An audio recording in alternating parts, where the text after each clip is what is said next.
জীবনে যত প্রেম আছে কলিজায়, নবীজির তরে সবটুকু দিয়ে দেব তাই। বিনিময়ে শাফাত যদি তার পাই, মুছে যাবে জীবনে যত ব্যথা ভার। জীবনে যত প্রেম আছে কলিজায়, নবীজির তরে সবটুকু দিয়ে দেব তাই। আসসালামু আলাইকুম ওয়া রাহমাতুল্লাহি ওয়া বারাকাতুহু। আলহামদুলিল্লাহি রাব্বিল মাশরিকাইনি ওয়া রাব্বিল মাগরিবাইন, আল্লাযী খালাকা কুল্লা শাইইন যাওজাইন ওয়া আওজাবা আলাইনাল ইহসানা বিল ওয়ালিদাইন। ونشهد أن لا إله إلا الله وحده لا شريك له وأشهد أن محمدا عبده ورسوله سيد الكونين صلى الله عليه وعلى آله وصحبه وأتباعه أجمعين ليلا ونهارا في الطرفين. فقد قال الله تعالى في كلامه المجيد وبرهانه التوحيد. জবান খুলে পড়েন আউযু বিল্লাহি মিনাশ শাইতানির রাজিম। বিসমিল্লাহির রহমানির রহিম। ইয়া আইয়ুহাল মুদ্দাসসির কুম ফাআনযির ওয়া রাব্বাকা ফাকাব্বির ওয়া সিয়াবাকা ফাতাহহির والرجز فاهجر ولا تمنن تستكثر ولربك فاصبر صدقت يا ربنا. اللهم صل على سيدنا مولانا محمد ওয়ালা আলি সাইয়্যিদিনা। জীবনে যত প্রেম আছে কলিজায়, নবীজির তরে সবটুকু দিয়ে দেব তাই। বিনিময়ে শাফাত যদি তার পাই, মুছে যাবে জীবনে যত ব্যথা ভার। বালাগাল উলা বিকামালিহি কাশাফাদ দুজা বিজামালিহি হাসনাত জামিউ খিসালিহি সাল্লু আলাইহি ওয়া আলিহি। এই ময়দানে যিনি কথা বলতেন নন্দিত মুফাসসিরে কোরআন, আন্তর্জাতিক খ্যাতি সম্পন্ন ইসলামী আন্দোলন বাংলাদেশ জামাতি ইসলামীর কেন্দ্রীয় নায়েবে আমির, সাবেক সংসদ সদস্য শহীদ আল্লামা দেলাওয়ার হোসাইন সাইদি রহমতুল্লাহ আলাইহি। 3টা বছর আমার সৌভাগ্য হয়েছিল তার সাথে অনেক সময় কাটানো। তিনি 1 নম্বর জেলে ছিলেন, আমি 4 নম্বরে ছিলাম, পাশাপাশি দেওয়াল আমাদের খালি মাঝখানে একটা। সহবত পেয়েছি, সময় পেয়েছি, তার কাছে উপদেশ পেয়েছি। আল্লাহ যেন আমার প্র্যাকটিক্যাল লাইফে ওইগুলো মেনে চলার তৌফিক দান করেন। এখানে এতক্ষণ যারা কথা বলছিলেন পাবনা জেলার শ্রদ্ধাভাজন ডিসি সাহেব, এসপি সাহেব, টিওনো সাহেব, এ থানার সম্মানিত অফিসার ইনচার্জ ওসি সাহেব সহ পুলিশ সদস্য ভাইরা, সামনে বসা মুসলমান ভাইরা, আশপাশে যারা আছেন সম্মানিত মা এবং বোনেরা, প্রাণ প্রিয় পাবনাবাসী, গত বছর এই ময়দানে আসার 1 ঘন্টা আগে আমাকে রাস্তা থেকে আপনারা ফেরত দিয়েছেন। যারা ফেরত দিয়েছিলেন কোথায় আপনারা? ওয়াকাযালিকা আখযু রাব্বিকা ইযা আখাযাল কুরা ওয়া হিয়া যালিমা ইন্না আখযাহু আলীমুন শাদীদ। সূরা হুদের 102 নম্বর আয়াতে আল্লাহ জানিয়েছেন, হে নবী,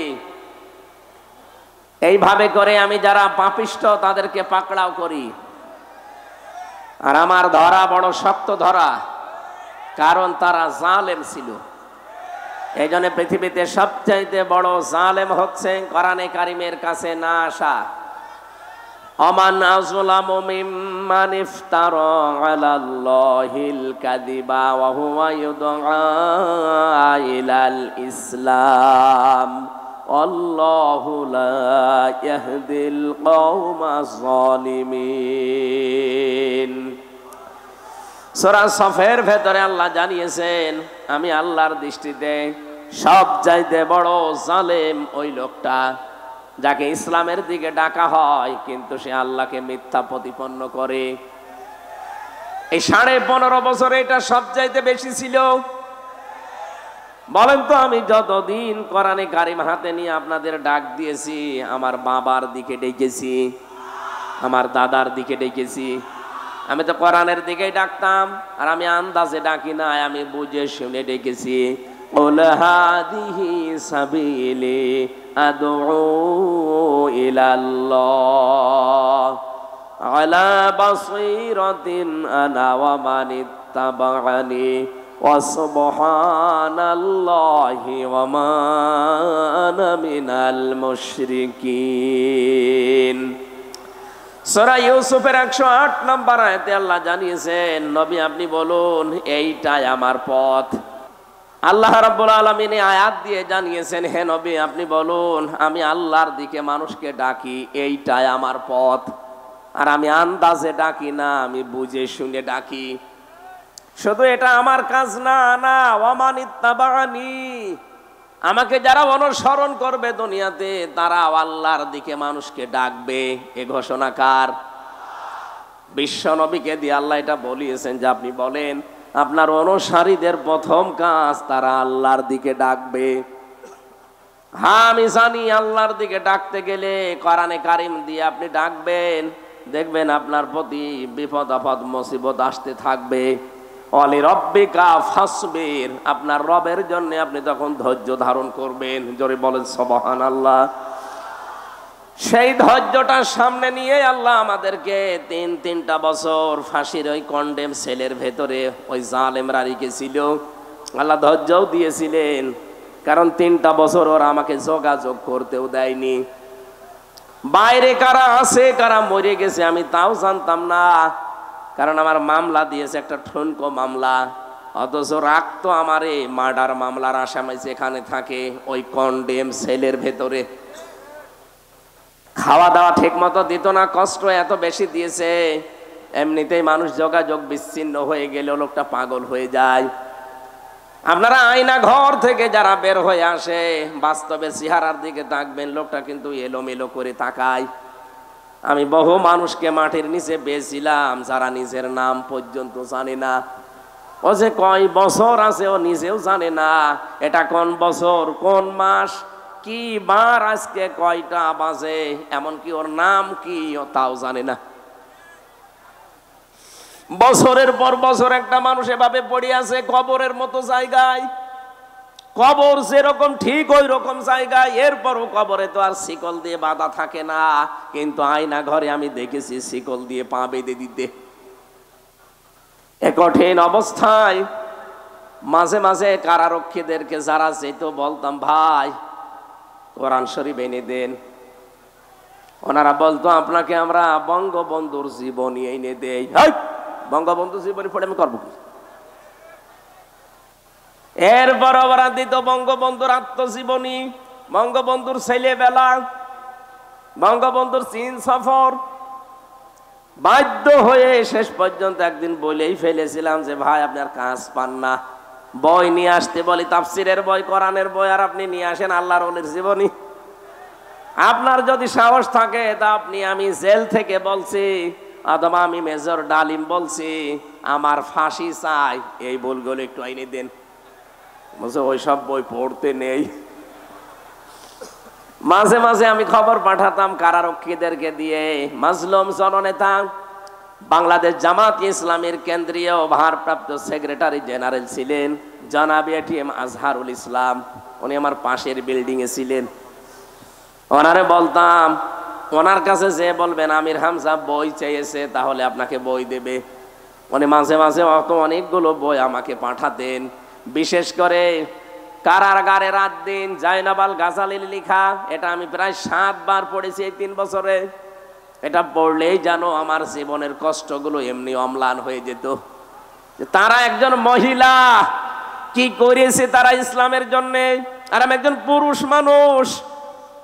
আলহামদুলিল্লাহ শুকরিয়া আদায় করছি, গতকাল আমাদের মুসলিম উম্মার একজন মাজলুম বোন ডক্টর হাফেজা আফিয়া সিদ্দিকা জালেমদের কারাগার থেকে আল্লাহ তাকে কালকে মুক্তি দিয়েছেন।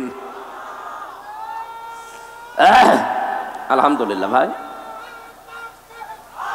এই কথা বলছেন,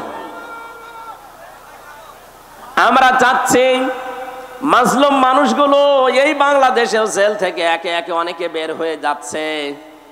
বিশেষ করে আমি যাদের সাথে পরিচিত ছিলাম এই মানুষগুলোকে দেখলাম কিছুদিনের ভেতরে সরকার বের করে দিয়েছে মুক্ত জীবনে। জনাব লুৎফুজ্জামান বাবর একজন, গিয়াসউদ্দিন মামুন ভাই একজন, এরপরে মাওলানা জসিমউদ্দিন রহমানী একজন। সব মাজলুম। আমরা চাই এখান থেকে দাবি তুলতে এই বাংলাদেশে মাজলুম জননেতা জনাব এটিএম আজহারুল ইসলামকেও মুক্তি দেওয়া হোক। এই কারা চান দেখি, লিল্লাহে তাকবীর।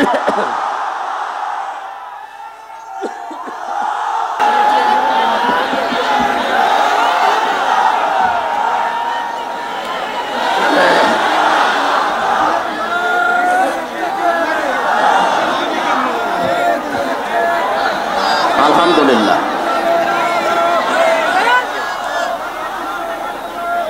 এই কথা বোঝা লাগবে, এ মুক্তি আমি এমনিতে চাইনি। কোরআনে কারিমের সূরা ফাতাহ 18 নম্বর আয়াতের তাফসীর আমি আজকেও পড়ছিলাম। এখানে আওয়াজ হয় বেশি, কি সমস্যা? কি এখানে কেউ দাঁড়িয়ে থাকবেন না ভাই, সবাই বসে পড়েন। আপনারা কি আরম্ভ করেছেন? বেয়াদবি হয়ে যাচ্ছে। আল্লাহর রাস্তায় কথা বন্ধ করেন ভাই। খুব গুরুত্বপূর্ণ মেসেজ আজকে আছে, একটু একটু একটু একটু সময় দেন। আমি এমনিতে অসুস্থ, এই একটা মাহফিলের জন্য আমার আজকে প্রায় যাওয়া আসা মিলে 2000 কিলো রান করা লাগছে। কোথায়? চট্টগ্রাম বিভাগে ছিলাম, আজকে এসেছি আবার কালকে চট্টগ্রাম বিভাগে। সবগুলো তাও দিনের বেলা। আপনাদের এই শুধু একটা পাবনার মানুষের যেহেতু আসতে দেয় না, এবার কে বাধা দেয় এইটার জন্য এসেছি। এবার তো কেউ মাইকও কেড়ে নেয় না, সামনেও দাঁড়ায় না, জালেমরা সব পালিয়েছে। সূরা ফাতিহা 18 নম্বর আয়াতটার ব্যাখ্যা পড়ে আমি এটিএম আজহারুল ইসলামের সাথে মিলিয়েছি, দেখলাম খাপের খাপ মিলে যাচ্ছে। 1500 বছর আগে হুদায়বিয়ার যে সন্ধির কথা আমরা শুনি, বিশ্ব নবী 1400 সাহাবী নিয়ে এসেছিলেন হজ করার জন্যে। কাফেররা হুদায়বিয়া নামক জায়গায় তাকে বাধা দিল। হযরত ওসমানকে নবীজি বললেন যাও সমঝোতা করে এসো। হযরত ওসমান বিন আফফান রাদিয়াল্লাহু তাআলা আনহু গিয়েছে। তারা ওসমানকে আটক করার পরে এই ঘোষণা দিয়েছে কুতিলা ওসমান ইবনে আফফান রাদিয়াল্লাহু তাআলা আনহু। ওসমান ইবনে আফফানকে হত্যা করা হয়েছে, মেরে ফেলা হয়েছে।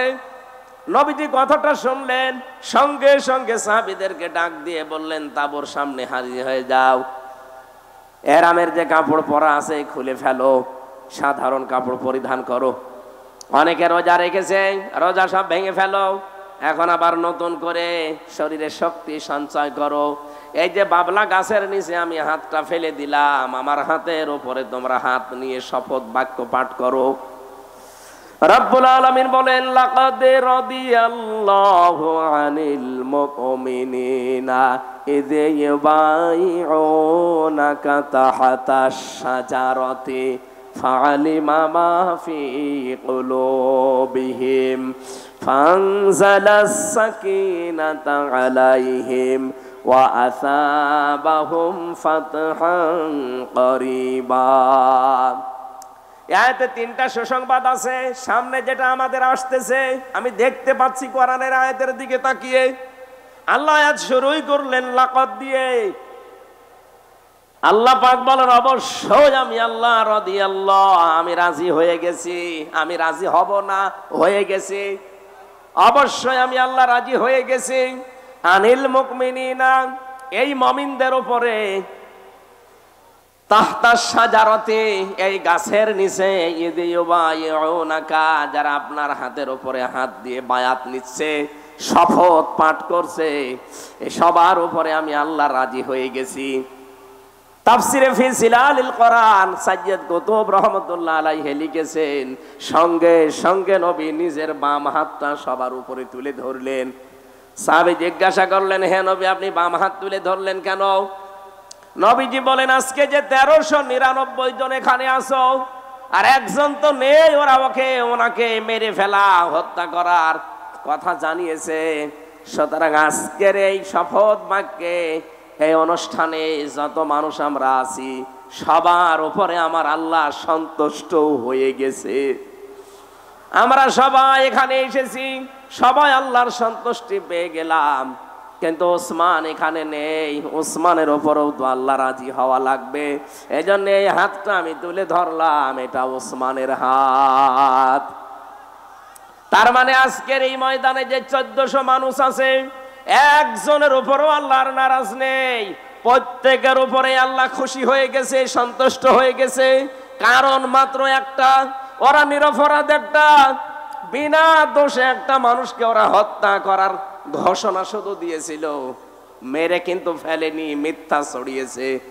আল্লাহর নবী একজন মানুষকে বিনা কারণে বিনা অপরাধে মেরে ফেলবেন, এইটা তিনি মেনে নিতে পারেননি। শুধু মেনে নিতে পারেননি তা না, নিজের সাথে 1399 জন যারা ছিল সবাইকে জীবন দেওয়ার জন্য তিনি বাক্য পাঠ করাচ্ছেন, শপথ। আজ বাংলাদেশে কত মানুষ বিনা অপরাধে বিনা কারণে বিদায় হয়ে যায় জালেমদের চক্রান্তে। কথা বলেন না কেন? শহীদ মাওলানা আব্দুস সোবহান তার ভেতরে একজন। আপনি আন্দাজে যে দোষী দেন না কেন, শয়তানও বিশ্বাস করে না।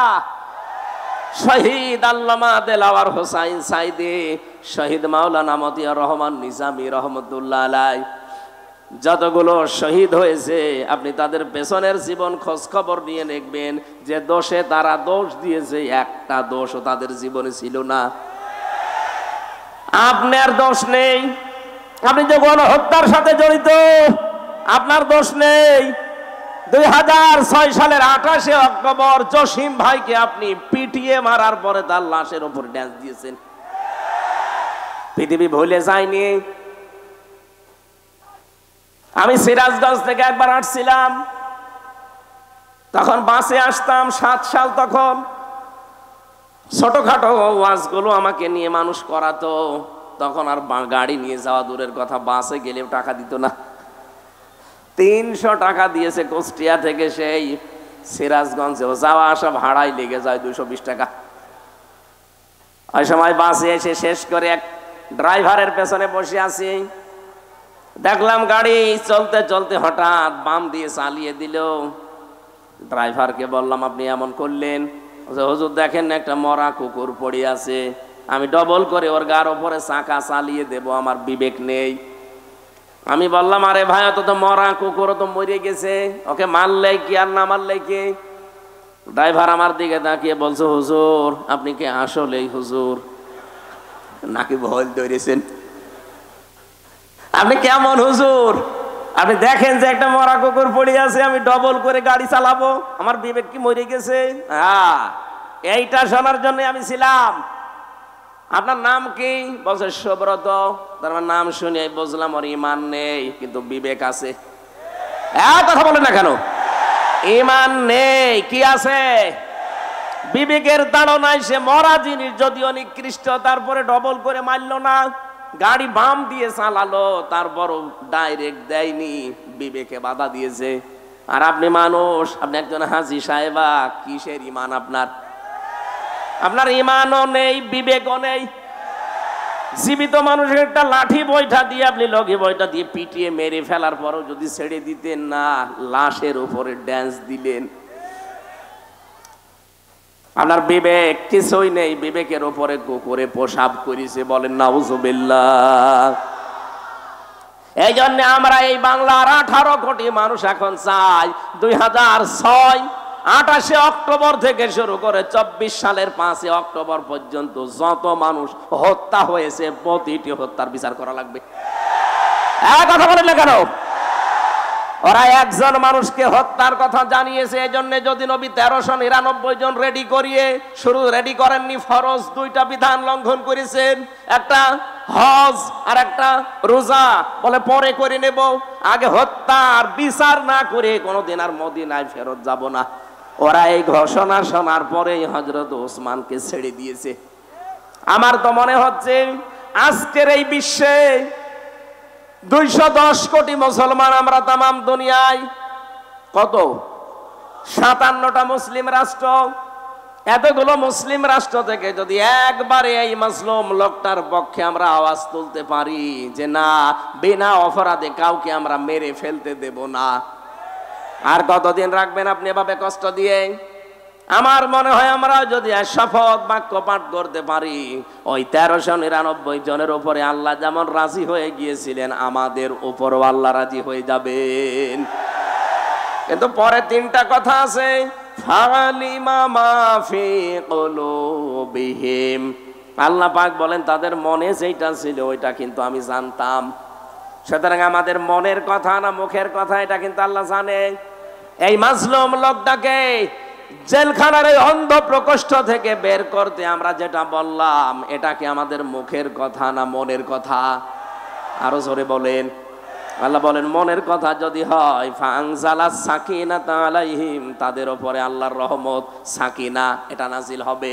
ওয়াসাবাহুম ফাতাহান করিবা, তাদেরকে একটা আচ্ছন্ন নিকটবর্তী বিজয়ের সুসংবাদ আল্লাহ দেবেন। এই আয়াত অনুযায়ী সামনে আমরা যেটা দেখতে পাচ্ছি, এই বাংলাদেশে মাজলুমদের পক্ষে থাকলে আল্লাহর সাকিনা পাওয়া যাবে, আল্লাহর সুনির্দিষ্ট বিজয় আমাদের সামনে আসবে। এই বিষয় আমরা দেখতে পাই না? দেখতে পাই তখন যখন দেখি অন্য ধর্মের মানুষেরা এই কথা জানায় যে 54 বছর আমরা বহু কিছু দেখেছি, শান্তি পাইনি, আমরা এখন দেখতে চাই এই দেশে আল্লাহর কোরআনে কারিমের বিধান কায়েম হয়েছে।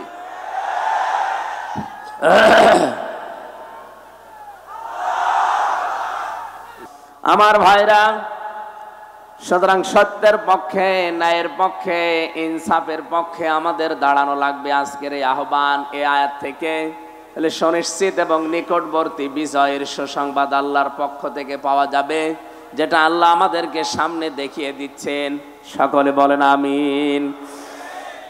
দরুদ আর সালাম পাঠের মাধ্যমে আজকের তেলাওয়াত কিন্তু আয়াত থেকে আমরা আরম্ভ করছি। আমি কোরআনে কারিমের সূরা মুদ্দাসসির 7টা আয়াত পড়েছি। এত আয়াত আমি তাফসীর মাহফিলে পড়ি না, আজকে একটু বেশি হয়ে গেছে। আপনারা সময় দেবেন না ইনশাআল্লাহ? আমার শরীর যেন সাপোর্ট দেয়, সকলে বলেন আমিন। সূরা মুদ্দাসসির, নবীজিকে আল্লাহ পুরা কোরআনে 7টা নাম ধরে ডাক দিয়েছিলেন, তার ভেতরে মুদ্দাসসির একটা। প্রথম যে আয়াতগুলো কোরআনের নাজিল হয় এই পৃথিবীতে, আমরা জানি অনেকে এই সূরা আলাকের প্রথম 5 আয়াত, তো অনেক তাফসীর কারক লিখেছে না, প্রথম আয়াত নাজিল হওয়া কোরআনে কারিমের এই সূরা মুদ্দাসসিরের প্রথমে এই 7টা আয়াত। 2টা বর্ণনায় ঠিক আছে। প্রথমটা নাজিল হওয়ার পরে নবীজি যখন হেরা গুহায় বিশ্বনবী মুহাম্মদুর রাসূলুল্লাহর কাছে ফেরেশতা এসে বলেন, ইয়া মুহাম্মদ ইকরা, নবীজি বললেন মা আনা বিকারি, আমি পড়তে পারবো না, আমি পড়তে জানি না। এই শব্দটা আমি বাংলা অর্থে মিলাতে পারি না, এখানে বাংলা অর্থ হবে আমি পড়তে পারবো না। পড়তে পারবেন না মানে আমি বলে বলে দে, আপনি পড়েন ইকরা ইকরা ইকরা। এই এদিকে তাকান, গুরুত্বপূর্ণ একটা তথ্য এখানে আছে। তিন তিনবার তিনি বললেন মুহাম্মদ পড়েন, তিনি বললেন আমি পড়তে পারবো না, আমি পড়তে জানি না। এ শব্দ আমরা যদিও বাংলায় অর্থ করি, বাংলা অর্থ হবে আমি পড়তে পারবো না। কেন পারবেন না? ফেরেশতা জিবরাইল চতুর্থবার যখন বললেন ইকরা বিসমি রাব্বিকাল্লাযী খালাক খালাকাল ইনসানা মিন আলাক ইকরা ওয়া রাব্বুকাল আকরামুল্লাযী আল্লামা বিল কলাম আল্লামাল ইনসানা মা লাম ইয়ালাম। জিবরাইলের পড়া শেষ। এটা তাফসিরে হাক্কানি থেকে বলছি। সঙ্গে সঙ্গে নবীজি আরম্ভ করলেন বিসমি রাব্বিকাল্লাযী খালাক। জিবরাইল জিজ্ঞাসা করেছিলেন নবী, হে মুহাম্মদ, তিনবার আপনাকে আমি বললাম পড়তে, আপনি পড়লেন না। এবার আমি 5টা আয়াত পর পর তেলাওয়াত করলাম, আপনি যে আরম্ভ করে দিলেন। নবীজি প্রশ্ন ছড়ে দিলেন, ইয়া আখি জিবরাইল, হে ভাই জিবরাইল, বারবার আপনি আমাকে শুধু বলেন যে পড়ো পড়ো পড়ো, তে আমি কি পড়বো? আমি তো যার তার নামে পড়তে পারি না, আমি তো দরগার নামে, দুর্গার নামে, বাবার নামে পড়তে পারি না। যখন এই বলেছেন বিসমি রাব্বিকা, রবের নামে পড়েন, আমি কিন্তু আর দেরি করি নাই, এমনকি এক আয়াতও পড়ি নাই, সঙ্গে সঙ্গে আপনার সাথে আমি 5 আয়াত পড়েছি। জোরে বলেন আল্লাহু আকবার। এখান থেকে নবীজি তার উম্মতদেরকে কিয়ামত পর্যন্ত শিক্ষা দিতে চাইলেন, আমার উম্মতেরা, পৃথিবীতে যদি লেখাপড়া করতে হয়, এই পৃথিবীর কারো নামে পড়া জায়েজ নেই, পড়তে হবে কার নামে? আরো জোরে বলেন কার নামে? এ পাবনা দারুল আমান ট্রাস্টে পড়া হয় কার নামে? এ বাংলাদেশে বহু প্রতিষ্ঠান আছে যেখানে আল্লাহর নামে পড়া এখনো আরম্ভ হয়নি, যেখানে বাবার নামে পড়া হয় না। আমরা যারা দায়িত্বে আছেন, শিক্ষা মন্ত্রণালয়ে যারা দায়িত্বে আছেন, তাদেরকে আমরা 96% মুসলমানের দেশে ওদের তো আহ্বান জানাচ্ছি, শিক্ষা ব্যবস্থা আল্লাহর নামে পড়া আরম্ভ করা লাগবে। আপনারা এই দাবির পক্ষে আছেন না? বলেন। শুনলাম 154টা এখনো পর্যন্ত এই দেশে মাদ্রাসা লাইনে যারা আছে তাদের এই প্রতিষ্ঠানগুলো এখনো পর্যন্ত কার্যকর ভূমিকায় যায়নি। বিশেষ করে শিক্ষার দায়িত্বে যারা আছেন, ও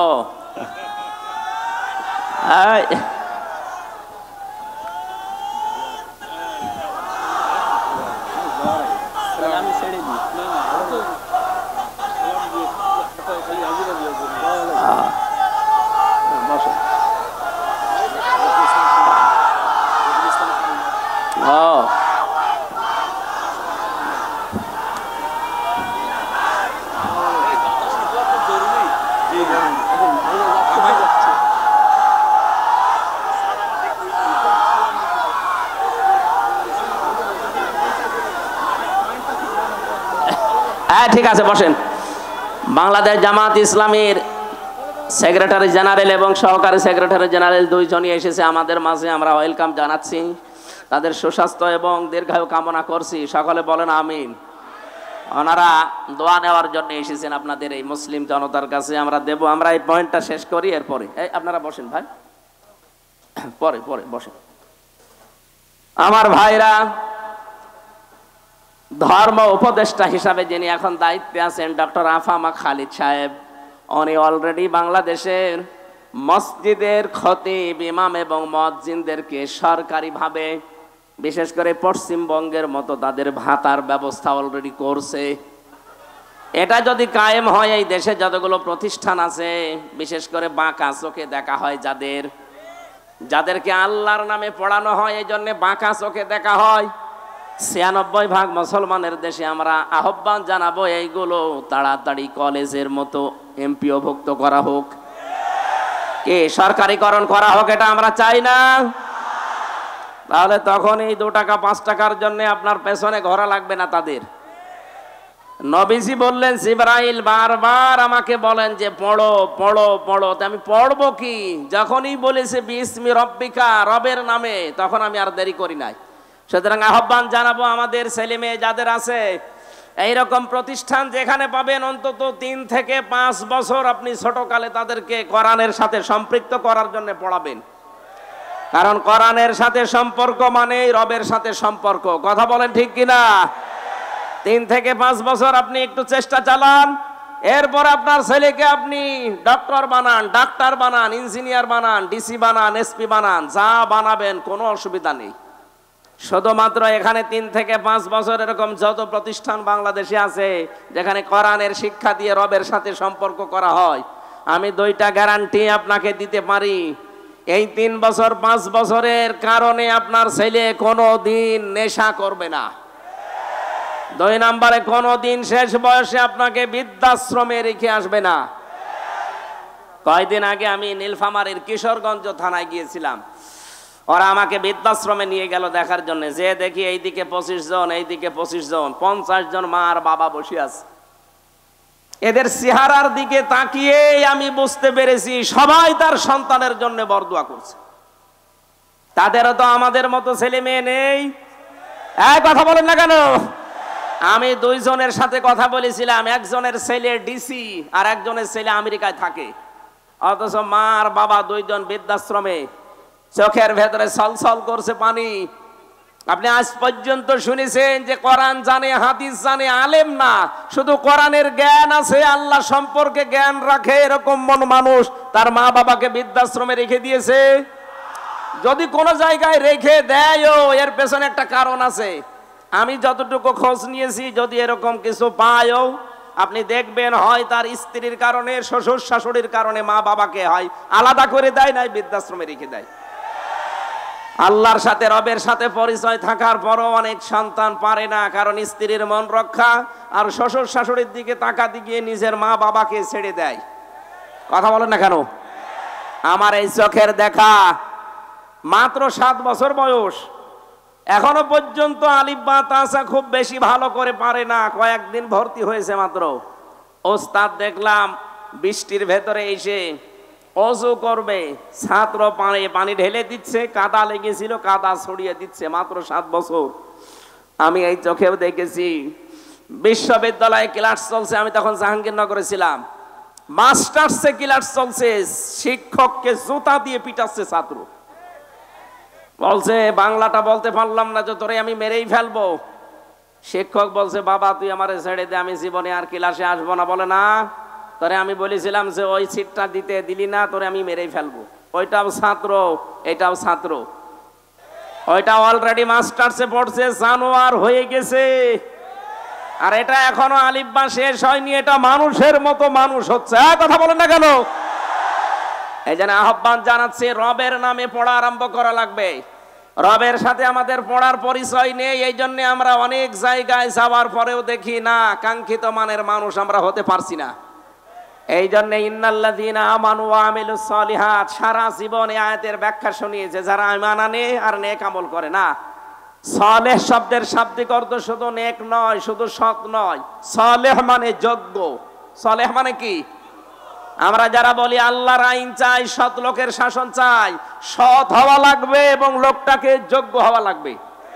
বহু মানুষ আমরা সৎ দেখেছি এই দেশে, দেখতে তো ভালোই লাগতো, মনে হতো যে আসমান থেকে পালিয়ে এসেছে দরবেশ, কিন্তু এত বড় অসৎ মানুষ বাংলাদেশে আর নেই। কথা বলেন না কেন?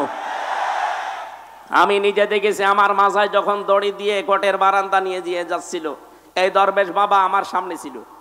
উনি ম্যাজিস্ট্রেটের কক্ষে প্রবেশ করলো, করে কি যেন বলে আসলো, আসার পরে আমারে দেখে উনি হাসি দিল। হাসি দেওয়ার পরে এটাই জানিয়ে চোখ টিপ দিয়ে এইটাই জানাতে চেয়েছে যে দেখেন কেমন লাগে। আজ যখন দরবেশকে এই দাড়ি কাটা অবস্থায় নিয়ে যায়, আমারও মাঝে মাঝে মনে হয় ওনার ওই কথাটা, দেখ কেমন লাগে।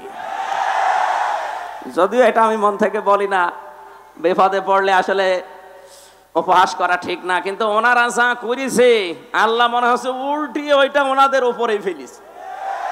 গতকালকে আমি রাতের বেলা ছিলাম চাঁদপুরের ফরিদগঞ্জ, ওই জায়গায় যেই মহিলা এতদিন পর্যন্ত আওয়াজ দিত যে ফিটনেসবিহীন বিএনপি, লাইসেন্সবিহীন জামাত, আল্লাহ ওনারে পুরা কথাটা উল্টিয়ে ওনার শরীরের ওপরে আজ লাগিয়েছে। ওনার শরীরের কোনো ফিটনেস নেই, আর ওনার লাইসেন্স তো শেষ। কথা বলছে না কেন?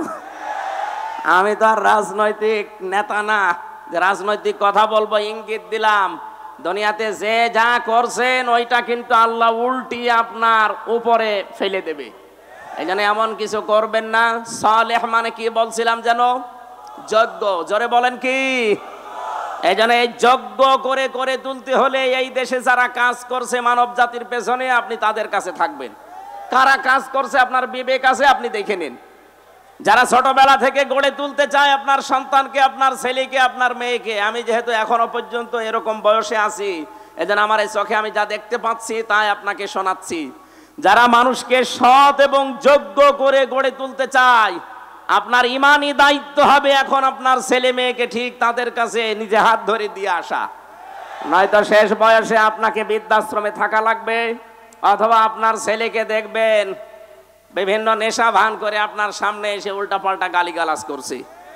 আল্লাহ আমাদেরকে হেফাজত করুন। আমার ভাইরা, বিশ্বনবী বাড়িতে আসলেন, খাদিজাতুল কুবরাকে বললেন আমাকে ঢেকে দাও। হযরতে খাদিজা ওই দিন তাকে সেই কয়টা কথা বলেছিলেন গুরুত্বপূর্ণ ছিল। প্রথম, ইন্নাকা লা তাসিলুর রাহিমা ওয়া তাহমিলুল কাল্লা ওয়া তাকসিবুল মা'দুমা।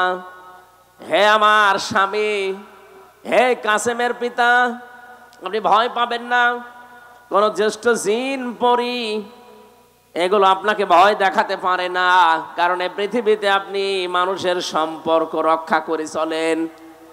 পাবনাবাসী হযরতে খাদিজাতুল কুবরার এই কথা থেকে প্রতীয়মান হয় যে মানুষ আমরা দুনিয়াতে মানুষের সম্পর্ক ঠিক রাখতে পারি, বিশেষ করে আত্মীয়তার সম্পর্ক, রক্তের সম্পর্ক, দলীয় সম্পর্ক, জনগণের সম্পর্ক, এগুলো যারা এই পৃথিবীতে আমরা ঠিক রাখতে পারি, তাদের ভেতর থেকে যত রকমের ভয় আছে আমার আল্লাহ নিজের পক্ষ থেকে দূর করে দেন। বলেন সুবহানাল্লাহ। এই কথাটা জানাতে এই রজব মাসে বিশ্ব নবীকে এখান থেকে লক্ষ লক্ষ মাইল দূরের পথ, 27টা বছর তাকে আল্লাহ নিজের কাছে রেখে মাত্র 14টা জিনিস যে তাকে শিখিয়েছিলেন, তার প্রথম নাম্বারে এই সম্পর্কটা রব্বুল আলামিন তাকে জানিয়ে দিলেন। ক্বাযা রাব্বুকা আল্লা তা'বুদু ইল্লা ইয়্যাহু ওয়া বিল ওয়ালিদাইনি ইহসানা। খুব ভালো করে শুনবেন। 53টা বছর, 40 বছরে তিনি নবুয়ত পাওয়ার পরে 13টা বছর জুলুম, অত্যাচার, নির্যাতনের স্টিম রোলার তার উপরে চলছে। তিনি 3 বছর শিয়াবে আবি তালিবের 3টা বছর তিনি জেলখানায়ও ছিলেন। এই কঠিন পরিস্থিতির পরে আমার আল্লাহ তাকে সুসংবাদ দিলেন, হে নবী, আপনাকে আমি সামনে একটা কল্যাণময় রাষ্ট্র পরিচালনার দায়িত্ব দেব। এই জন্য যেদিন হিজরত করার সময় তাকে আল্লাহ নিজে শিখিয়ে দিয়েছিলেন, মিল্লাদুনকা সুলতানান নাসীরা। হে নবী, আপনি এই কঠিন মুহূর্ত পার করবেন। আজকে চারিদিকে 24 জন কাফের আপনাকে ঘিরে রেখেছে। আপনার বাড়ি এখান থেকে পথও সেরকম না, বিশাল কঙ্কটা কাঁটাযুক্ত এরকম কঠিন একটা পথ আপনাকে পাড়ি দেওয়া লাগবে, প্রায় 600 কিলোমিটারের মতো, 450 মাইল। এই বিশাল পথ বাড়ি দিয়ে যেখানে যাবেন ওই জায়গায় আপনার সব লোক আপনার পক্ষে না। এই বিশাল কাজ কারবার গুলো করার পর একটা রাষ্ট্র আপনাকে আমি আল্লাহ উপহার দেব। এই জন্য দোয়াটা আপনি আমার কাছে করেন। আজ যারা কথা বললেই বলেন মাওলানা মানুষ, হুজুর মানুষ, পীর সাহেব মানুষ, এরা ময়দানে আসবে কেন?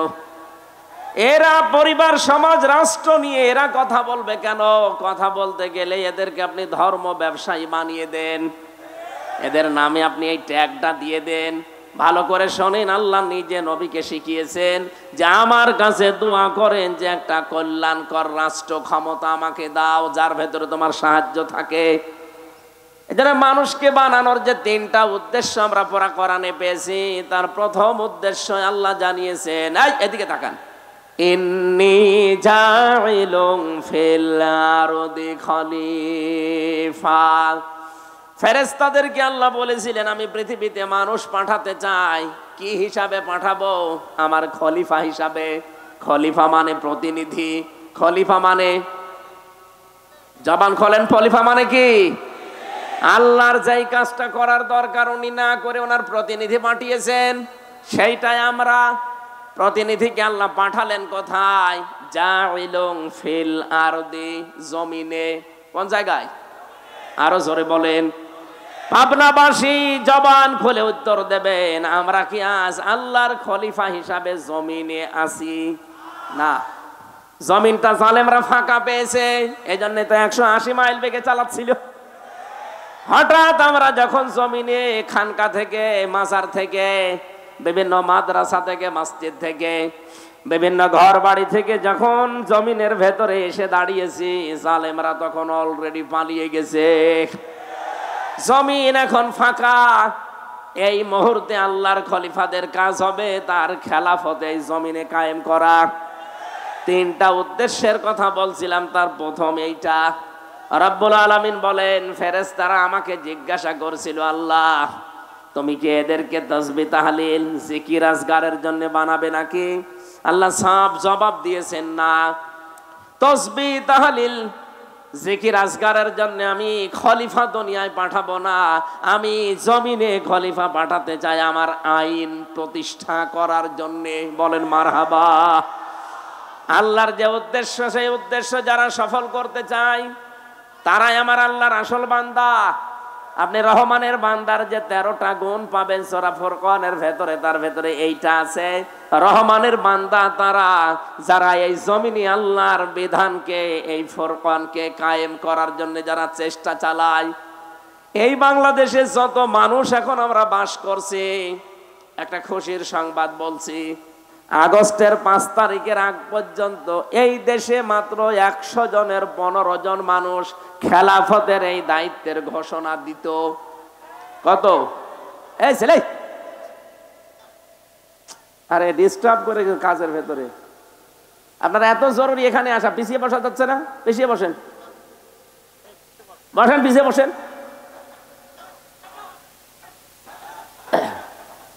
হ্যাঁ, কথা বলা যাবে না, কথাগুলো বোঝেন। পাবনাবাসী গুরুত্বপূর্ণ এই বিধানটা পালন করার জন্য আল্লাহ রাব্বুল আলামিন আমাদেরকে যেখানে পাঠিয়েছিলেন, ফেরেশতারা যখন জিজ্ঞাসা করেছে আল্লাহ এদেরকে কি জিকির করার জন্য, তাসবিহ করার জন্য পাঠাবে? আল্লাহ বলেন, না, আমার বিধান কায়েমের জন্য। এই জন্য সূরা ফুরকানের থেকে যে উদাহরণ দিলাম, রহমানের বান্দা আমরা যারা এই দেশে আছি, দাবি করতাম এতদিন, আমি একটা জরিপ পেয়েছিলাম, 100 জনের মাত্র 15 জন চাইতো এদেশে আল্লাহর বিধান কায়েম হোক আগস্টের 5 তারিখের আগে। অথচ 4.5 মাস পরে জানুয়ারিতে একটা রিপোর্ট পেয়েছিলাম, এই দেশে এখন 100 জনের 58 জন মানুষ চাচ্ছে আল্লাহর বিধানে জমিনে কায়েম হোক। কয়েক মাসের ব্যবধানে মানুষের পরিবর্তন এত এসে গেছে, হিন্দু পর্যন্ত এখন চাচ্ছে কোরআনের বিধান কায়েম হোক। কয়েকদিন আগে জামাত ইসলামের শ্রদ্ধাভাজন আমিরে জামাত গাইবান্ধায় গিয়েছিলেন। একজন পুরোহিত, একজন ঠাকুর, হিন্দু বেটা, উনি আগে বক্তব্য দিতে গিয়ে জানিয়েছেন এই দেশে কোরআনের বিধান কায়েম হলে আমরা সবচাইতে বেশি নিরাপদে থাকতে পারবো। এই জন্য জালেমদের তো মাথা খারাপ এতদিন ছিল, এখন অনেক মুনাফিক মানুষের মাথা দেখছি খারাপ হয়ে গেছে। ওরাও তো এগুলো দেখে যে হচ্ছেটা কি। এই জন্য মাওলানা মিজানুর রহমান আজহারী একটা কি যেন টাচ দিয়েছে, অনেকের মাথায় গিয়ে লেগেছে। উনি শুধু টাচ দিয়েছিল, এতদিন এক দল খেয়েছে আর এক দল খাওয়ার জন্য রেডি হয়ে আস। আপনারে বলিছে, কয়েকদিন আগে আমার সিলেটে ওনার সাথে অনুষ্ঠান ছিল, উনি আমারে বলছে, হামজা ভাই, আমি বললাম যে এক দল খেয়েছে আর এক দল খাওয়ার জন্য রেডি হয়ে আছে, একটা গ্রুপ দেখলাম গায়ে মেখে নিল। কারণ কি? আমি তো আর কাউকে উদ্দেশ্য করে বলি নাই। এই দেশে 48টা প্রায় নিবন্ধিত দল, আরো আছে নিবন্ধনের বাইরে, সব মিলে প্রায় ৭৩টার উপরে। কারো গায়ে লাগে না, আপনার গায়ে লেগেছে কোন কারণে? তার মানে অবশ্যই আপনি এরকম কিছু করবেন বলে আশা করি আছেন। গত 2 দিন আগে একজন ঘোষণা দিয়েছে যে 15.5 বছরে কোরআনের কথা বলতে হলে তো অনুমতি নেওয়া লাগতো, আমরা যদি যেতে পারি অনুমতি দেব না। আরে ভাই, আপনি এই কথাটা আগেই বলে ফেললেন, কয়দিন পরে বলতে পারতেন না? জনগণ তো সব জেনে ফেললো। আপনার যে আশা ছিল, আশায় গুড়ে বালি। কথা বলেন না কেন? এদেশে আর কিছু থাক বা না থাক, কোরআনে কারিম দেশে থাকবে ইনশাআল্লাহ। 4.5 মাসে যদি 15 থেকে 58 হয়ে যায়, আর 4.5 মাস যেতে দেন, আমার তো চোখে দেখা এই দেশে 100 জনের 100 জন মানুষ বলবে আমরা কোরআন চাই। আমরা চাই না। কারা চান দেখি? লিল্লাহি তাকবীর।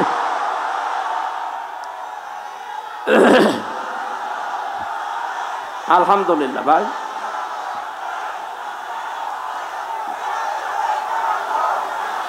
আমার ভাইরা, এই কথা বলছেন।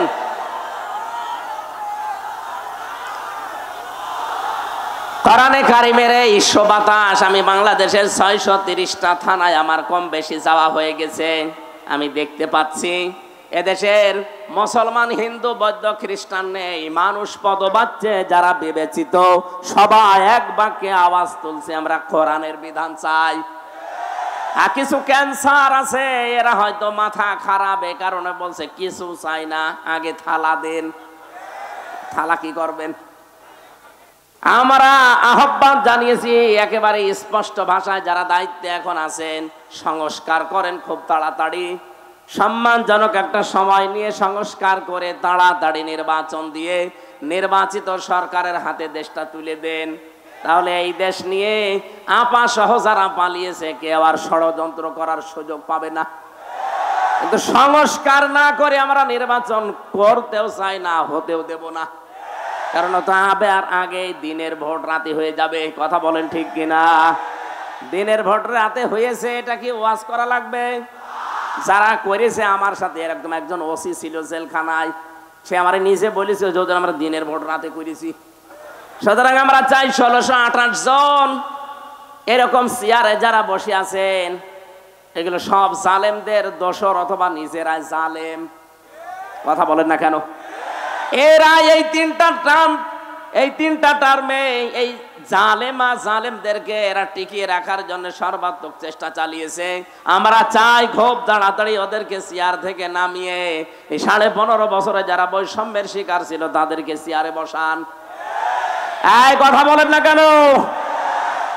নয়তো এভাবে যদি আবার আমতামতা করে দিয়ে দেওয়া হয়, একবারে ডিক্লিয়ার দিয়ে দেবে 154 জন, দিনের ভোট রাতে হয়ে যাবে, আগে যা ছিল তাই। তাহলে তো ওরাই থাকা ভালো ছিল। এক লোক বিবাহ করার পরে বাসর রাত্রে এখনো স্ত্রীর কাছে যায়নি, শাশুড়ি এসে বলছে বৌমা কি করবা জানি না, আমার কিন্তু নাতি চাই। বলছে মা আপনি সময় দেবেন না। ননদ যে বলছে ভাবি কি করবা জানি না, আমার কিন্তু ভাতিজা চাই। দাদি শাশুড়ি গিয়ে বলছে কি করবা জানি না, আমাদের কিন্তু পুতি চাই। স্বামী এবার এসে বলছে বউ ঘুমিয়ে পড়ো, কিন্তু আমার বেবি চাই। স্ত্রী বলছে দাঁড়ান, আপনার কি সব পাগলের বংশ?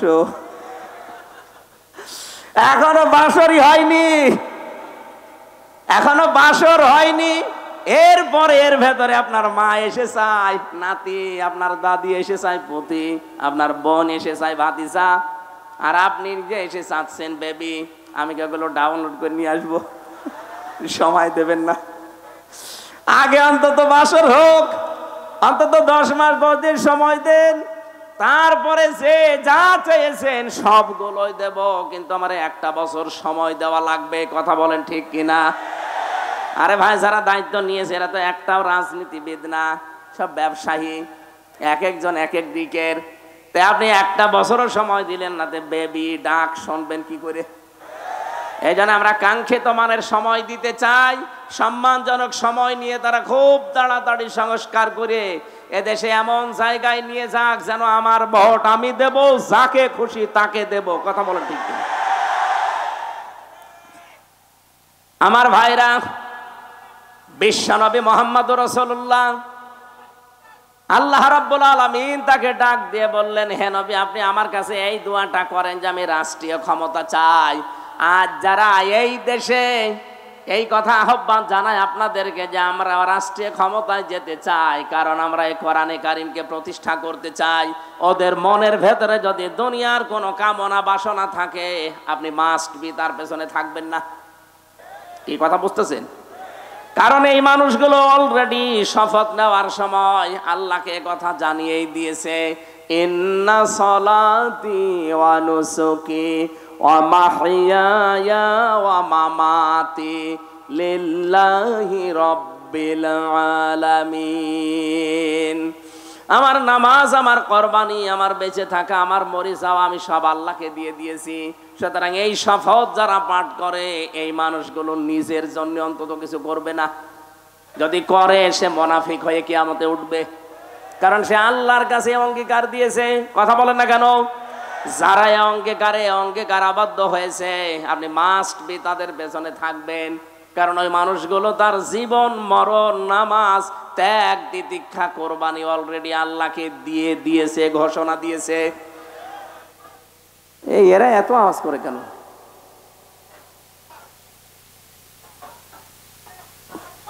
কিছু মানুষকে জ্ঞানজাম করার জন্যই আসে নাকি? ওখানে বসা যায় না, ওই জায়গার কি সমস্যা? বসা যায় না ওখানে? কি সমস্যা? কি স্বেচ্ছাসেবক নেই, হাতে কিছু নেন না কেন? ভাই থাক। সুবহানাল্লাহ, আলহামদুলিল্লাহ, লা ইলাহা ইল্লাল্লাহ, লা ইলাহা ইল্লাল্লাহ, মুহাম্মাদুর রাসূলুল্লাহ। পাবনাবাসী স্ত্রী অভয় দিচ্ছে এই কথা বলে যে আপনি ভয় পাবেন না, কারণ যারা সম্পর্ক ঠিক রাখে এদের ভেতরে কোনো ভয় আল্লাহ রাখে না। আজ বাংলাদেশে যারা সত্যি রক্তের সম্পর্ক, যারা আত্মীয়তার সম্পর্ক ঠিক রাখে, আপনি তাদেরকে দেখবেন এই মানুষগুলো ভয় ভীতির ঊর্ধ্বে উঠে গেছে। এদের ভেতরে কোনো ভয় নেই। নবীজিকে 2 নম্বরে হযরতে খাদিজা বলেছিলেন, তাহমিলুল কাল্লা, আপনি ভয় পাবেন না, আপনি তো মানুষের বোঝা বহন করেন, দুঃখের বোঝা, কষ্টের বোঝা, ঋণের বোঝা, আপনি এগুলো বহন করে দেন। এই দেশে যারা মানুষের বোঝাগুলো কাঁধে নিয়ে কষ্ট সহ্য করে, নিজে কিন্তু অন্যকে বুঝতে দেয় না, আপনি দেখবেন তাদের ভেতর থেকে আল্লাহ বিভিন্ন ভয় দূর করে দিয়েছে। আর যারা মানুষকে বোঝা আরো দিয়ে গেল, কষ্টের বোঝা, দুঃখের বোঝা, ঋণের বোঝা, তাদের ভেতরে কত রকমের ভয় আমার আল্লাহ চাপিয়ে দিয়েছে। কথা বলেন ঠিক কিনা? এত ভয় তাদের ভেতরে আল্লাহ ঢুকিয়েছে যে খাবার খাবে সে সময় ভয়তে পায়নি। এমনকি 5 মিনিট সময় দিয়েছে, তাও জনগণ তাকে দিতে চায়নি। তাড়াতাড়ি ভাগেন, ভয়তে তাড়াতাড়ি ভেগে গেছে।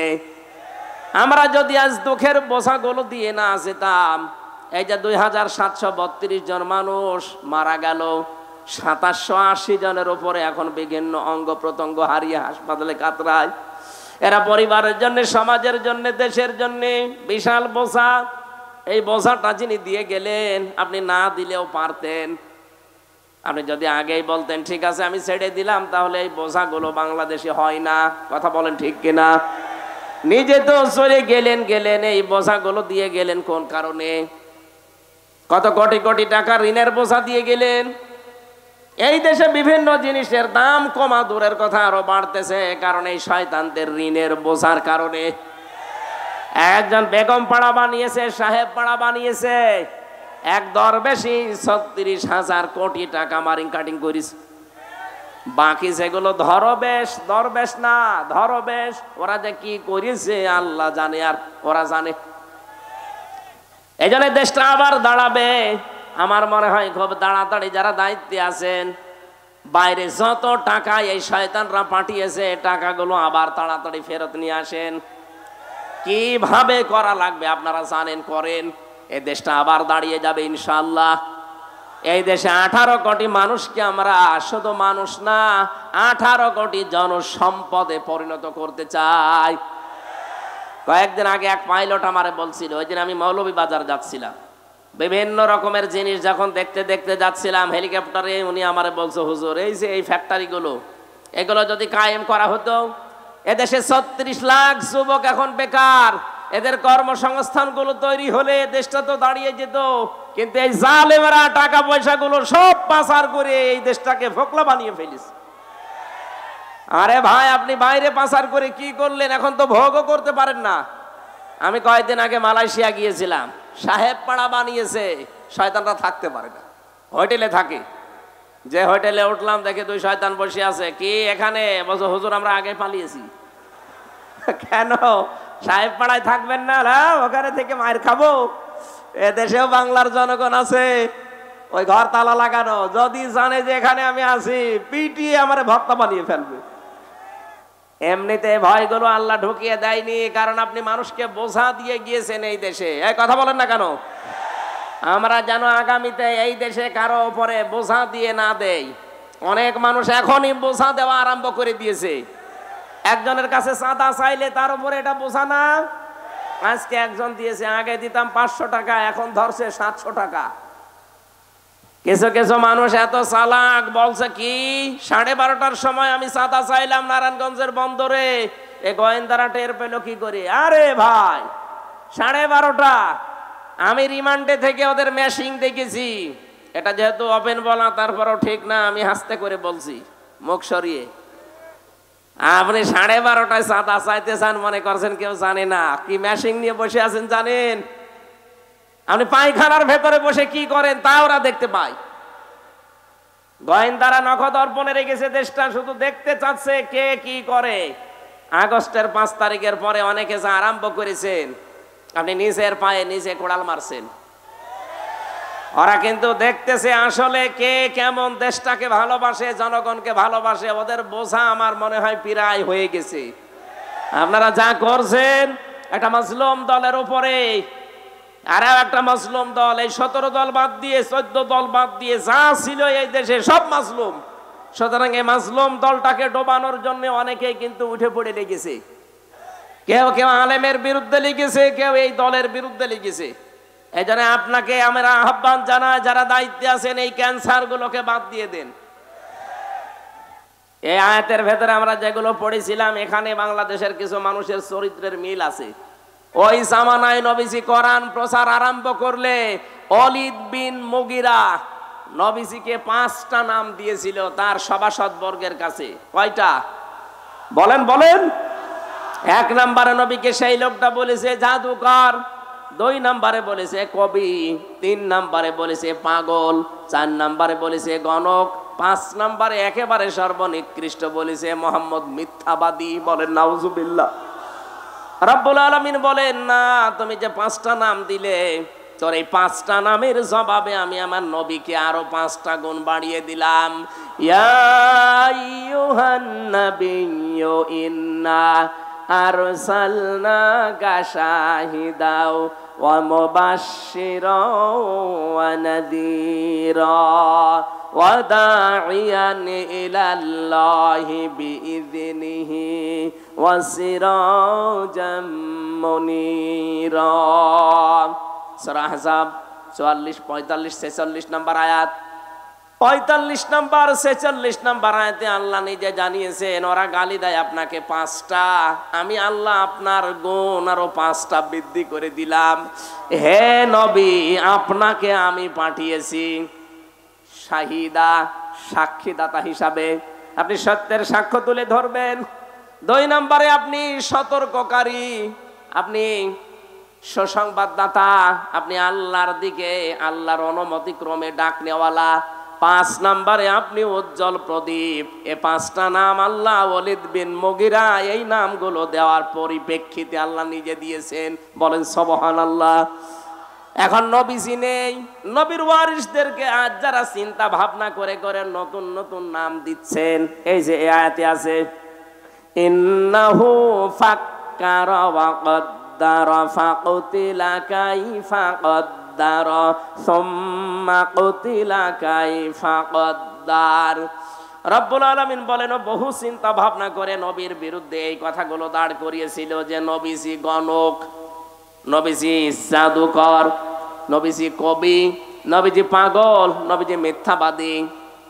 কত নিকৃষ্ট চিন্তা ভাবনা তার। ১৫০০ বছর আগে ওয়ালিদ বিন মুগিরা নবীকে গালি দিয়ে অভিশপ্ত হয়েছে। আল্লাহ বলেন কুতিলা ফা কুতিলা, সর্বনাশ ওই লোকটার জন্যে। কাইফা কদ্দার, কি করে এই চিন্তা তার মাথায় আসলো। আজ বাংলাদেশে কত রাজনৈতিক দলের নেতা দেখছি আলেমদেরকে এখন কোরআন প্রচারের কারণে ধর্ম ব্যবসায়ী বলে গালি দিচ্ছে। ১৫০০ বছর আগে ওরা নবীকে গণক বলেছে, জাদুকর বলেছে, এখন ধর্ম ব্যবসায়ী বলছে, কথা প্রায় একই। আমার তো মনে হয় নবীজি যদি এই মুহূর্তে এই দেশে আসতেন ধর্ম প্রচার করার জন্যে, যারা জালেমদেরকে, নবীর উত্তরাধিকারীদেরকে ধর্ম ব্যবসায়ী বলে গালি দেয়, আমার মনে হয় ওরা নবীজিকেও ধর্ম ব্যবসায়ী বলে গালি দিত।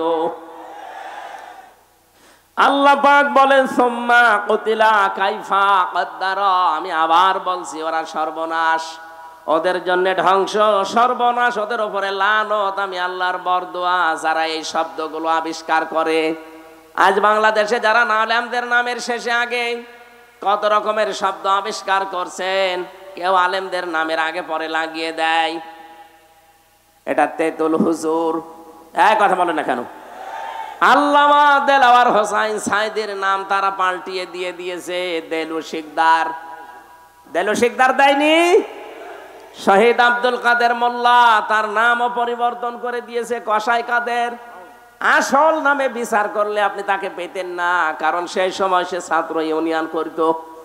আপনি তার নাম পাল্টিয়ে বিচার করে এমন জায়গায় পাঠিয়ে দিলেন, আল্লাহ যেন তাকে শাহাদাতের মর্যাদা নসিব করেন, বলেন আমিন। কয়েকদিন আমি আগে ফরিদপুরের ওই জায়গায় গিয়েছিলাম, সদরপুর থানা, শহীদ আব্দুল কাদের মোল্লা রহমতুল্লাহ আলাই। এলাকার মানুষগুলো এখনো পর্যন্ত তার নাম নিয়ে কান্নাকাটি করে। আর আপনার মনের ভেতরে কি একটু কিছু আসলো না? নামগুলো পরিবর্তন করে করে আপনি এই কঠিন সিদ্ধান্ত নিয়ে ফেললেন। এখন আমার মনে হয় এই দেশে যারা আসবে এই জালেমদের নাম পরিবর্তন না, আসল নামের ওপরেই বিচার করা সম্ভব। এরা যদি একজন মানুষ হত্যার দায়ে তাকে হত্যা করে ফেলতে পারে, আপনি তো মানুষ মেরেছেন ২৭৩২ জন, ২৭৫টা মার্ডার মামলা অলরেডি হয়ে গেছে আপনার নামে। একজন মানুষ মারলে যদি একজনকে মেরে ফেলা যায়, ২৭৫টা মামলা যার নামে তাকে ২৭৫ বার মারা যাবে। এমনি তো মরে গেছে, ও ছাতা মারবেন কবে আবার? এই জন্য মানুষের বিরুদ্ধে যে নাম তৈরি করে, বিশেষ করে নবীদের, নবীর উত্তরাধিকারীদের, এদের জন্য বরদোয়া কার? আরো জোরে বলেন। ১৫০০ বছর আগে আল্লাহ যদি এই বরদোয়া দেয়, আল্লাহ যেন এখনো এই বরদোয়াটা এই দেশে যারা বুঝে শুনে আলেমদের বিরোধিতা করে তাদের উপরে লাগিয়ে দেন।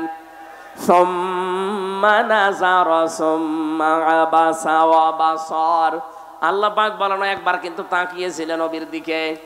আল্লাহর নবী যখন কোরআনে কারীম প্রচার করার জন্য হজের ওই মৌসুমে বিভিন্ন তাঁবুতে তাঁবুতে তাঁবুতে যেতেন, হাজীদেরকে বলতেন যে এক আল্লাহর প্রতি ঈমান আনো, মূর্তি পূজা, দরগা পূজা, দুর্গা পূজা ছেড়ে দাও।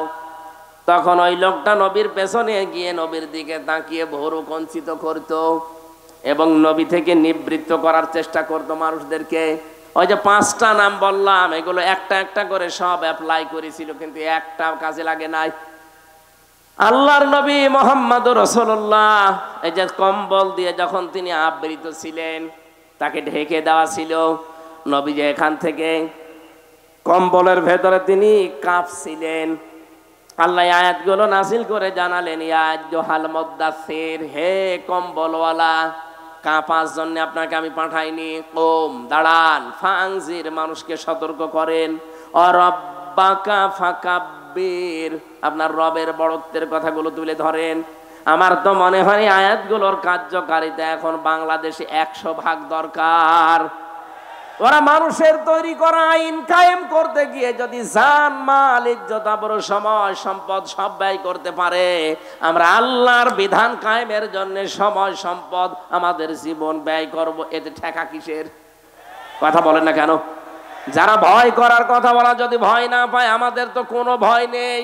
আমাদের চোখ বন্ধ হতে দেরি, আল্লাহর বানানো জান্নাত পেতে আমাদের দেরি হবে না। এতে যে যাই আপনাকে বলুক না কেন সব মিথ্যা কথা। আপনি দিন কায়েমের জন্য শুধু কাজ করে যাবেন, মরতে দেরি হবে, আমার আল্লাহ আপনাকে জান্নাত দিতে দেরি করবে না। সূরা সফের 10, 11, 12 নাম্বার আয়াতে এই তথ্যগুলো আছে, আপনি দেখে নেবেন। দুনিয়ায় যারা আল্লাহর বিধান কায়েমের জন্য চেষ্টা চালাবে, রব্বুল আলামিন জানিয়েছেন হালাদুল্লুকুম আলা তিজারাতিন তুনজিকুম মিন আযাবিন আলীম। হে নবী, আপনাকে কি আমি এমন একটা ব্যবসার কথা বলবো যেটা করলে জাহান্নামের আগুন থেকে আপনি বেঁচে যাবেন? তুমিনুনা বিল্লাহি ওয়া রাসূলিহি ওয়া তুজাহিদুনা ফি সাবিলিল্লাহ বিআমওয়ালিকুম ওয়া আনফুসিকুম যালিকুম খায়রুল লাকুম ইন কুনতুম তা'লামুন। বলেন আমিন। পাবনাবাসী, আমার কথার সামারাইজ হচ্ছে, ওরা মানুষের তৈরি করা আইন এই দেশে কায়েম করতে যদি ভয় না পায়, ওরা যদি পিছপা না হয়, আমরা আল্লাহর তৈরি করা আইনে জমিনে কায়েম করতে কোনোদিন আর পিছপা হবেন? যে যেখান থেকে আসেন আপনার ওই জায়গা থেকে আপনি চেষ্টা চালাবেন। দিন যদি কায়েম হয় তো ভালো, যদি কায়েম না হয় আপনার কোনো অসুবিধা নেই। আপনার বেতন ঠিক বিকাল 5টায় জীবনের শেষ দিনে আপনি পেয়ে যাবেন। বলেন সুবহানাল্লাহ। বিশ্বনবীকে আল্লাহ জানিয়েছেন সিয়াবাকা ফাতাহির, আপনার পোশাক পবিত্র করেন। এখানে পোশাক পবিত্রের ব্যাখ্যা আমি পেয়েছি 3টা। 1 নম্বরে আপনি যেন কোনো নাপাক পোশাক পরবেন না। 2 নম্বরে কোনো হারাম উপার্জনের টাকা দিয়ে পোশাক কিনবেন না। 3 নম্বরে আপনার পোশাককে যেন আপনি 8-60 ছোট খাটো এরকম পরবেন না। আপনার পোশাক হবে ঢিলা ঢালা। আপনার পোশাক যেন আবার টাকনোর নিচে চলে না যায়। প্যান্ট, পায়জামা, লুঙ্গি যাই পরেন না কেন এটা যেন টাকনোর নিচে না যায়। এইটা এই আয়াতের ব্যাখ্যা। আর রজিসা ফাহাজুর, হ্যাঁ নবী আপনি অপবিত্রতা থেকে বেঁচে থাকবেন। এখানে অপবিত্রতা বলতে মূর্তি পূজা বোঝানো হয়েছে। পৃথিবীতে যদিও আমরা মূর্তি পূজা মুসলমানেরা করি না, কিন্তু দরগা পূজা আমাদের দেশে আছে। আমাদের দেশে পীর পূজা আছে, মাজার পূজা আছে, মানুষ পূজা আছে, মানুষের ছবি পূজা করা আছে। কথা বলেন ঠিক কিনা? আমরা এই জিনিস থেকে মুক্ত থাকবো আজকে থেকে। ওয়ালা তামনুন তাস্তাকসির, বেশি পাওয়ার জন্য মানুষকে দান করবেন না। ওয়ালি রাব্বিকা ফাসবির, ইসলামের উপরে চলতে গিয়ে, ইসলাম প্রচার করতে গিয়ে, ইসলামের উপরে টিকে থাকতে গিয়ে বিপদ আপদ মুসিবত আসবে, আপনি ধৈর্য ধারণ করবেন। এই 7টা আয়াত আমার আল্লাহ নাযিল করেছিলেন এই ওলীদ ইবনে মুগীরার কথার জবাব দেওয়ার জন্য। পরবর্তীতে কিয়ামতের কিছু ভয়াবহ চিত্র আমার আল্লাহ নিয়ে আসলেন তার জীবন সম্পর্কে। ফাইযা নুকিরা ফিন নাকুর ফাযালিকা ইয়াউমাইযিন ইয়াউমুন আসির আলাল কাফিরিনা গায়রু ইয়াসির। রব্বুল আলামিন বলেন সেদিনটা বড় কঠিন হবে যখন সিংহায় ফুৎকার দেওয়া হবে। এদিনটা এত ভয়াবহ, এত কঠিন অবস্থা। আপনারা 2 জনের কথায় হালকা টাচ পেয়েছিলেন। কিয়ামতের ময়দানে সূর্যটা আসবে মাত্র আধা হাত উপরে, 12টা মুখ দিয়ে তাপ দিতে থাকবে। গুনাহগার মুজরিম পাপিষ্ঠ যারা, তাদের মাথার মগজগুলো টকবক করে পড়তে থাকবে। আল্লাহ রাব্বুল আলামিন বলেন ওই কঠিন দিনকে একটু স্মরণ করো। হে নবী, এই মানুষগুলো তো ওই কঠিন দিন বিশ্বাস করতে চায় না। আপনি আমার উপরে ওদের ভার ছেড়ে দেন। যারনি ওমান খালাকতু ওয়াহিদা, যারনি আমাকে ছেড়ে দেন এবং তাকেও ছেড়ে দেন। খালাকতু ওয়াহিদা, যাকে আমি স্পেশাল ভাবে বানিয়েছি। এই ওলীদ ইবনে মুগীরার কোনো নাম ছিল না, গন্ধ ছিল না, পরিচয় ছিল না। আমি আল্লাহ নিজে তাকে এত সুন্দর করে আকৃতি দিলাম, পৃথিবীতে আনলাম, ধন সম্পদের মালিক বানালাম। وَجَعَلْتُ لَهُ مَالًا مَمْدُودًا। তাফসীরে ইবনে কাসির বলেন তাকে আল্লাহ এত বেশি দীর্ঘ সম্পদের মালিক বানিয়েছিলেন, ধন সম্পদ, টাকা পয়সা, ছেলে মেয়ে, চাকর বাকর, বাড়ির কাজের লোক সব ছিল তার। অবানিনা শুহুদা, তার সন্তানাদি এবং তার সঙ্গী আল্লাহ ভরপুর করে দিয়েছিলেন। অমাহাত্তু লাহু তামহিদা, তাকে ভোগের সামগ্রী পর্যন্ত ভরপুর আল্লাহ দিয়েছিলেন, ভোগ করতে যা লাগে সব আল্লাহ তার আয়ত্তে এনে দিয়েছিলেন।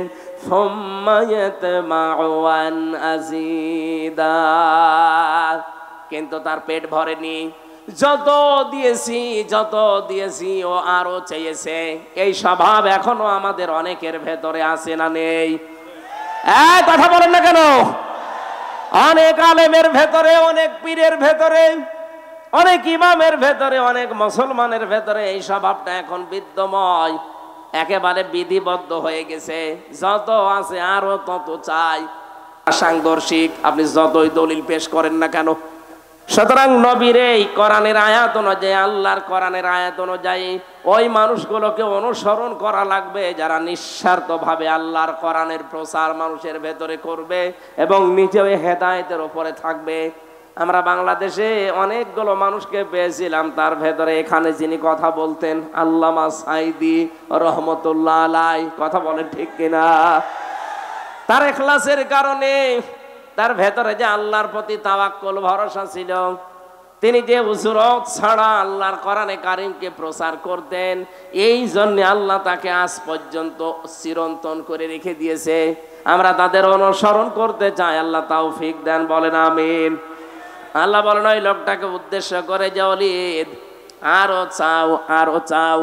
ইন কাল্লা ইন্নাহু কানা লিআয়াতিনা আনিদা সাউরহিকুহু সাউদা। না, তোমাকে আমি আর আমার নিদর্শন, আমার টাকা পয়সা, আমার অর্থ সম্পদ, আমার প্রভাব প্রতিপত্তি, ধন দৌলত আমি আর দেব না, কারণ এগুলো পেয়ে তুমি আমি আল্লাহকে ভুলে উদ্যত প্রকাশ করেছো। সুতরাং আল্লাহর নিয়ামত পাওয়ার পরে যারা নিয়ামতের শুকরিয়া আদায় না করে আর উল্টা পাল্টা কাজে নিজের জীবনকে জড়িয়ে দেয়, আল্লাহ বলেন সাউরিহিকুহু সাউদা, অতি শীঘ্রই আমি আল্লাহ তাকে সাউদ, এটা জাহান্নামের একটা পাহাড়ের নাম।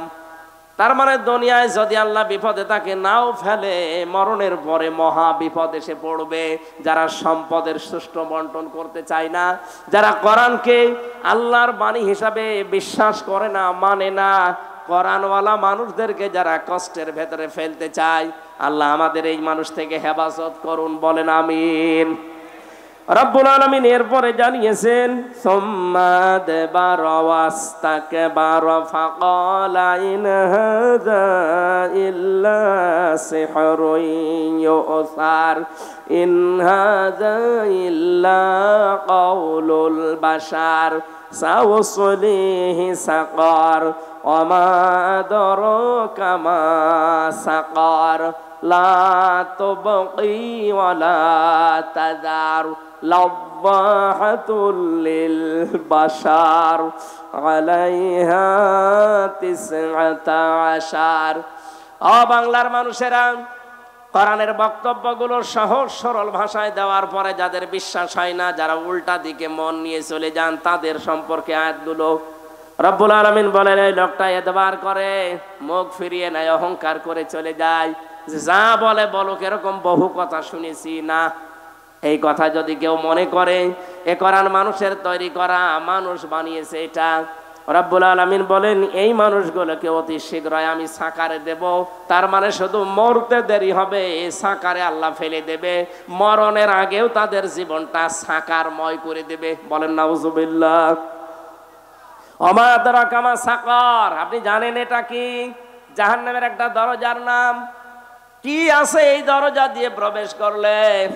আল্লাহ পাক বলেন লা তুবকি ওয়া লা তাযার, আস্ত ছেড়ে দেবে না, বাকিও রাখবে না, একেবারে আস্তও ছেড়ে দেবে না, বাকিও রাখবে না।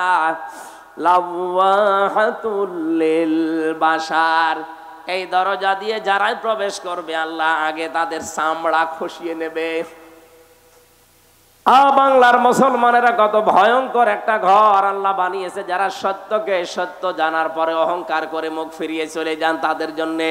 আর বাংলাদেশে এই রোগের রোগী বেশি, কারণ এত তাফসির মাহফিল পৃথিবীর কোনো দেশে হয় না। কোরআন দিয়ে মানুষকে ডাকা এই বাংলাদেশের মতো কোনো দেশে আমি পাইনি। এত ডাক দেওয়ার পরেও যারা ফিরে আসতে চান না, খালি উল্টা পাল্টা মনে করে, অহংকার করে যারা উল্টা দিকে ফিরে যান, আপনার জন্য কিন্তু সাকার অপেক্ষা করছে। এর বর্ণনা আল্লাহ নিজে দিয়েছেন, কাল্লা কখনোই না, সাকারে তোরে প্রবেশ করাবো। এটা এমন একটা ভয়ঙ্কর জায়গা, এ ঘরে ঢুকলে আগে চামড়া খুশি যাবে। ইন্না শাজারাতা যাক্কুম তাআমুল আসিম কাল মুহলি ইয়াগলি ফিল বুতুনি কাগলিল হামিম খুযুহু ফাতিলুহু ইলা সাওয়াইল জাহিম সুম্মা সাব্বু ফাওকা রাসিহি মিন আযাবিল হামিম যুক ইন্নাকা আনতাল আজিজুল কারীম ইন্না হাযা মা কুনতুম বিহি তামতারুন। বলেন আল্লাহু আকবার। রব্বুল আলামিন এমন একটা চিত্র এখানে চিত্রায়িত করেছেন যে জাহান্নামের ভেতরে এই সাকারে যারা পড়বে তাদেরকে যাক্কুম ফল আমি খেতে দেব। খোদার যন্ত্রণায় যখন তারা দুই হাত দিয়ে যাক্কুম গাছের ফল পেটের ভেতরে দেবে, গলার ভেতরে যাওয়ার পরে সামনেও আসবে না, ভেতরেও যাবে না, মাঝখানে থাকবে। এটা ছড়ানোর জন্য তারা জাহান্নামের ফেরেশতাদের কাছে বলবে পানি দেন। তাদের নিজেদের রক্ত আর পুষ গরম করে যখন তাদের সামনে ধরা হবে, মুফাসসির জানিয়েছেন এটা যখন এই চলের কাছে আসবে এত গরম হবে, এই নিজের ঠোঁটের মাংসগুলো সব খসে বসে ওই পাতিলার ভেতরে পড়বে। গরম টকবগে এই পানিগুলো নিজের পেটের ভেতরে যাবার পর আল্লাহ বলেন এই মানুষগুলোর নাড়ি ভড়ি যা আছে সব পায়খানার রাস্তা দিয়ে বের হয়ে যাবে। পাবনাবাসী আযাব কিন্তু আমাদের জন্য অপেক্ষা করছে। এই জন্যই বলছি সুম্মা রাসিহি মিন আযাবিল হামিম, মাথার উপরে যখন গরম তেল ঢেলবে, গরম পানি ঢালা হবে, ফেরেশতারা যখন টিটকারি মারবে আমাদের সাথে, যুক মজা সাকো ইন্নাকা আনতাল আজিজুল কারীম। তুমি তো দুনিয়াতে বড় সম্মানিত ছিলে, মানুষ তোমাকে দেখলে চেয়ার ছেড়ে দিত, মানুষ তো আর বুঝতো না তুমি কয় নাম্বার। তোমার আমল তোমার আখলাক ওরা বুঝতো না। তোমার দিনের কাজ একরকম, রাতের কাজ আর এক রকম। এরকম মানুষ দেশে নেই, আছে মানে আমরাই। আমাদের চেহারা দেখে উপরের কাজ বেশ ভালোই লাগে, ভেতরে ভেতরে লোকটা এত নিচে নেমে গেছে, শয়তানও অত নিচে নামে না।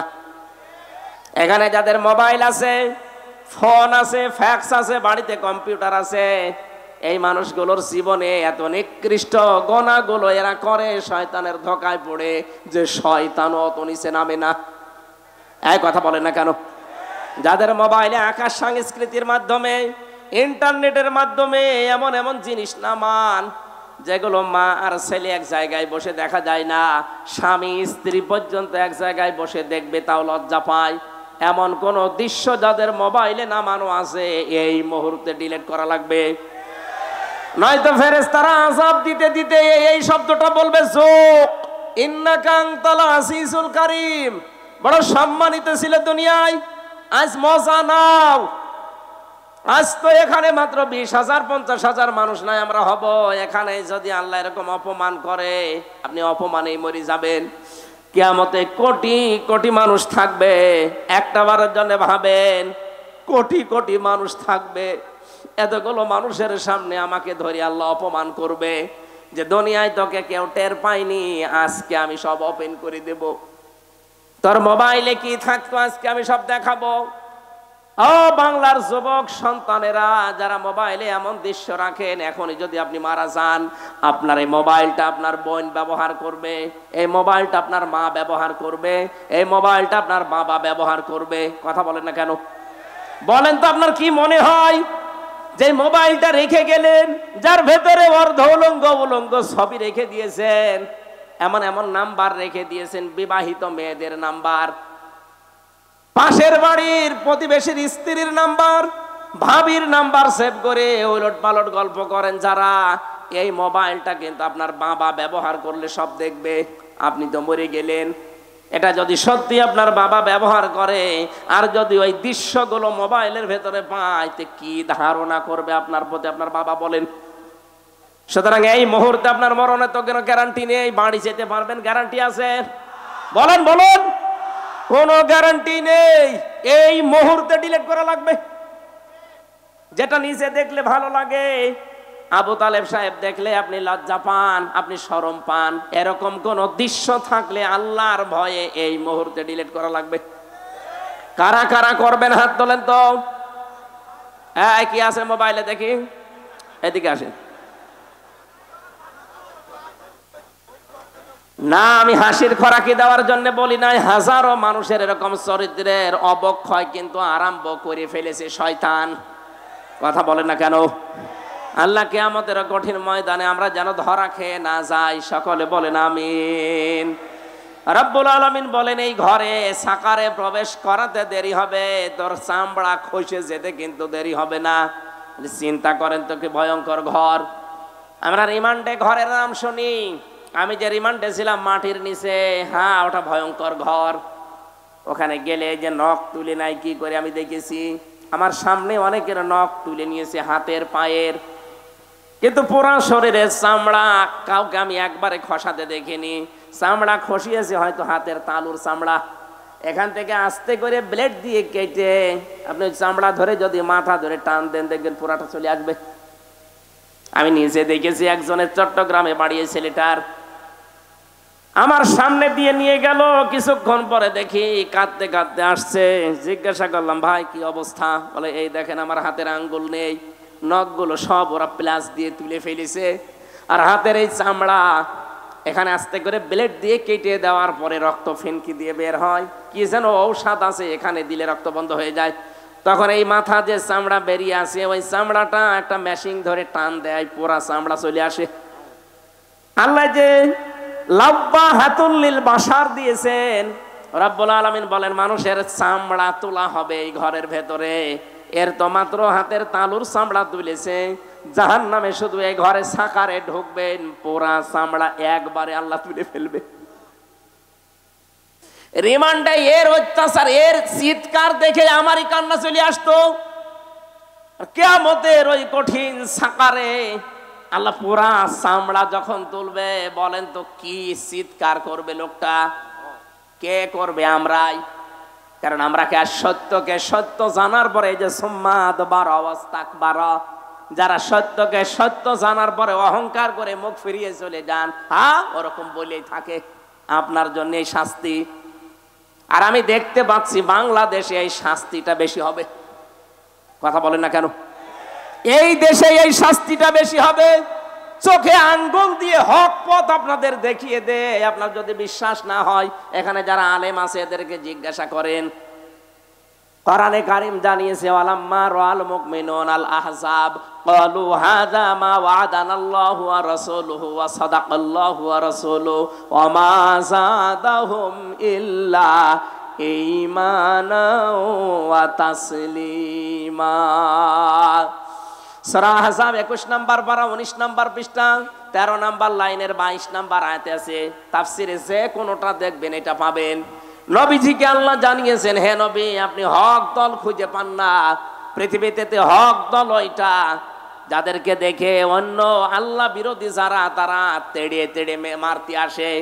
বাংলাদেশে কত দল আজ ইসলামের কাজ করছে, দেখেন তো কোন দলের ওপরে বাতিলের টার্গেট নেই, শুধু একটা দলকে ওরা দাবিয়ে রাখতে চায়।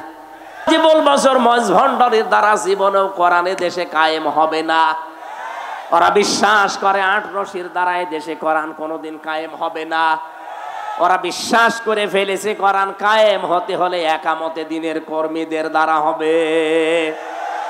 এদের সবার টার্গেট এখন ঠেকাও, একামতে দিনকে ঠেকাও। আল্লাহ বলেন না, এদেরকে ঠেকাতে কেউ পারবে না।